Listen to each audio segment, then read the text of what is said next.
So త్రికోణాసనంలో రెండు ఉంటాయి. ఒకటి మామూలుగా చేసేది, రెండోదేమో మనం 90 డిగ్రీలు కాల్ చేసేది. ముందుగా మొదటి దాని గురించి. సో త్రికోణాసనం చేయడం వల్ల మోకాళ్ళలో కానీ మరియు నడుములో కానీ అన్నీ కూడా యాక్టివ్గా పనిచేసి కొంచెం శరీరం యాక్టివ్ అవుతుంది.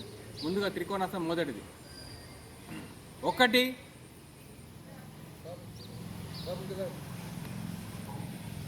రెండు, మూడు. ఒక లైన్ లాగా ఉండాలి, తల కిందకు ఉండాలి, మోకాళ్ళలో వంపు రావద్దు, చేయి కూడా లైన్ లాగా ఉండాలి.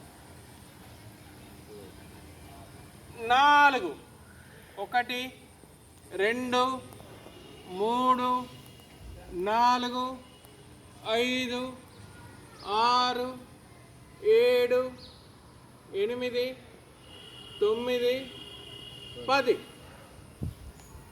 5, 6, 7, 8. ఇప్పుడు త్రికోణాసన్ రెండవది.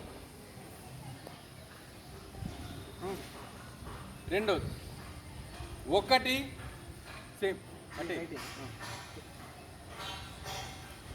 2 కాళ్ళు స్ట్రైట్గా ఉంటాయి, శరీరం మాత్రం ఎడవైపు తిప్పుతున్నాం.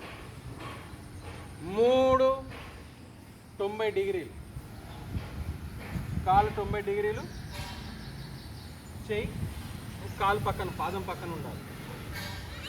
ఈ కాలు స్ట్రేట్గా ఉండాలి, ఈ కాళ్ళు ఎక్కడ వంపు రావద్దు. ఈ చెయ్యి స్ట్రేట్గా ఉండాలి, లైన్ లాగా. 4 పైకి.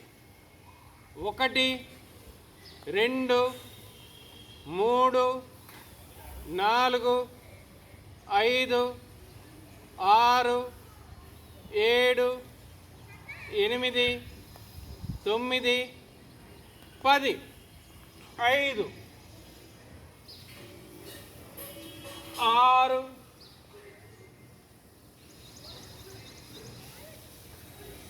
7, 8. ధన్యవాదాలు. సమాప్తం. అందరు లేడీస్ చేయలేకపోతుంది. కరెక్ట్ చేయి కింద పెట్టి పైకి చూడాలని కూడా అందరు షేక్ అవుతుంది. కాలు వనుకోండి. నాది